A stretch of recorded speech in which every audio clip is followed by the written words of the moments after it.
చేస్తానండి. ఎందుకంటే ఆ మీటింగ్‌కి ఈయన వెళ్లారట.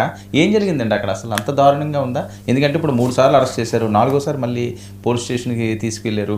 జడ్జి దగ్గరికి తీసుకెళ్లారు. మళ్ళీ బెయిల్ ఇచ్చినా ఇంకా చాలా కేసులు ఉన్నాయట రాష్ట్ర వ్యాప్తంగా. ఏం జరిగింది ఆ రోజు? మీరే ప్రత్యక్ష సాక్షి. ముందుగా 99 టీవీ ప్రేక్షకులకు నమస్కారం. అలాగే ప్యానెల్లో ఉన్న మా గురు సమానుడు శ్రీనివాసరెడ్డి గారికి, అలాగే మిత్రులకి కూడా నమస్తే అండి. వర్మ గారు మీకు కూడా నమస్తే. నిజం సార్, నేను కూడా సభకి వెళ్ళాను. ఫస్ట్ థింగ్ ఏంటంటే ఒక 31 పాయింట్లతో దళిత క్రైస్తవులు, దళితుల మీద జరుగుతున్న దాష్టికాల మీద ఒక ఎజెండాతో మాట్లాడడానికి నేనైతే వెళ్ళాను. ఫస్ట్ థింగ్ అక్కడ కూడా ఒక పెద్దలు, ఒక సిఆర్ కాలేజీ ప్రిన్సిపల్ గారు ప్రసంగంతో మొదలైంది జేఆర్ సార్తో. ఆయన చాలా చక్కగా ఉదహరించి చాలా విషయాలు 1950లో జరిగింది. తర్వాత ఇందిరాగాంధీ గారి దగ్గరికి వెళ్ళిన డెలిగేషన్లో ఈజ్ వన్ ఆఫ్ ఇట్. అలాగే మా ఆంధ్ర యూనివర్సిటీ ప్రొఫెసర్ గారు కూడా మాట్లాడింది. అలాగే ఒక రిటైర్డ్ ఐఆర్ఎస్ ఆఫీసర్ గారు, తర్వాత మాదిక సంఘం అధ్యక్షుడు, ఆయన మాట్లాడిన మాటలు ఇవన్నీ చాలా ప్రభావితం చేసే అంశాలతోనే ముడిపడి ఉన్నాయి. సబ్సీక్వెంట్గా ఇతను మాట్లాడిన మాటలు నిజంగా అంటే రావణ్ అనే వ్యక్తి ఒక ఇండివిజువల్ ఎజెండాతో మాట్లాడా అన్నది నాకు ఫస్ట్ నేను విస్మయానికి గురయ్యాను.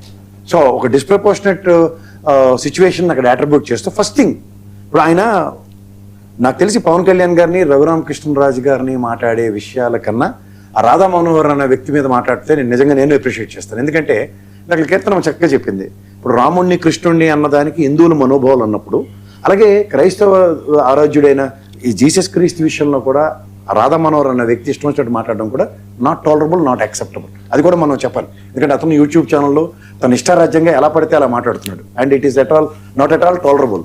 ఇవాళ మనకి 1975లో కాన్స్టిట్యూషన్ అమెండ్మెంట్తో మనకి పరమతాన్ని, పరమత స్వేచ్ఛ అండ్ పరమతాలని ఆరాధించే ఈ హక్కు మనకి రాజ్యాంగం ప్రసాదించినప్పుడు వీళ్ళందరూ ఎవరు అసలు నాకు అర్థం కాని విషయాలు. ఒక హిందూ సమాజం మీద మాట్లాడే హక్కు ఎవరికి లేదు, అలాగే ముస్లిం సమాజం మీద మాట్లాడే హక్కు ఎవరికి లేదు, అలాగే క్రైస్తవ, బౌద్ధ, సిక్కు సమాజాల మీద ఎవడ పడతాడు ఎలా పడితే అలా మాట్లాడే హక్కులు ఎవరికి లేవు.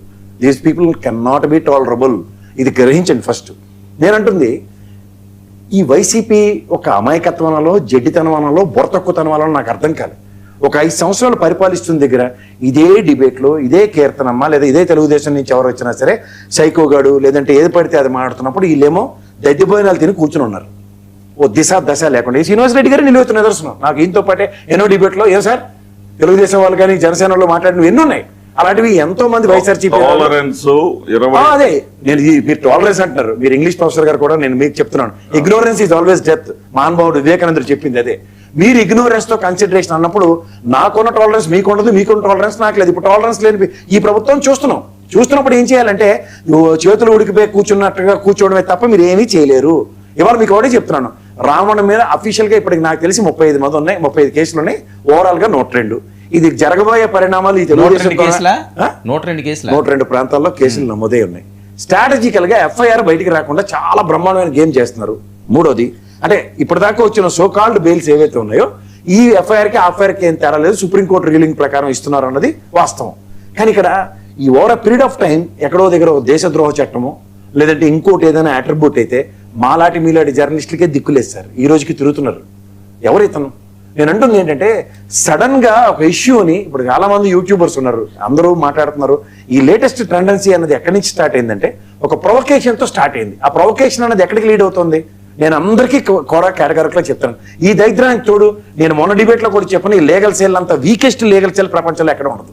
ఎందుకంటే వాళ్ళు దాంట్లోంచి చూడండి దాని పీనుగుల నుంచి ఏదో అంటారు చూడండి, ఆ టైప్ లో first thing on top priority KV Reddy అనేవాడు అరెస్ట్ని. ఆయన జర్నలిస్టు, మా సోదరుడు, మా మిత్రుడు తెలంగాణలో. అతని అరెస్ట్కి ఇంటి ముందు పోలీసు వాళ్ళు 2 నెలలు బట్టి అద్దెకి దిగి రెక్కి నిర్వర్తిస్తుంటే వీళ్ళ దగ్గర నుంచి ప్రొయాక్టివ్నెస్ అనేది లేకుండా అండర్ గ్రౌండ్కి పోమన్నాడు. అండర్ గ్రౌండ్ పోయిన తర్వాత ఇంటికి రాకుండా ఎలా ఉన్నట్లు పిల్లలు ఉన్నాడు. రాగానే కోడిపెట్టని ఎత్తుకెళ్ళిపోయినట్టు ఎత్తుకెళ్ళిపోయారు. ఇవాళ 14 రోజులు రిమాండ్ ఇచ్చారు.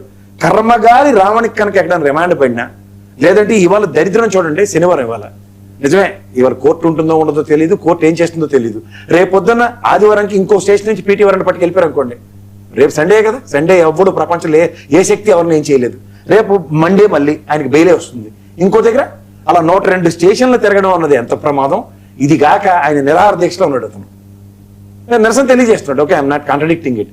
బట్ ఇక్కడ న్యాయపరంగా జడ్జి శ్రవణ్ అన్నతోడు ఏమన్నా కోర్టులో ఏమన్నా, నిన్న కూడా ఇదే చెప్పాను, మళ్ళీ రిపీట్ చేస్తున్నాను, అందరికీ తెలియాలి.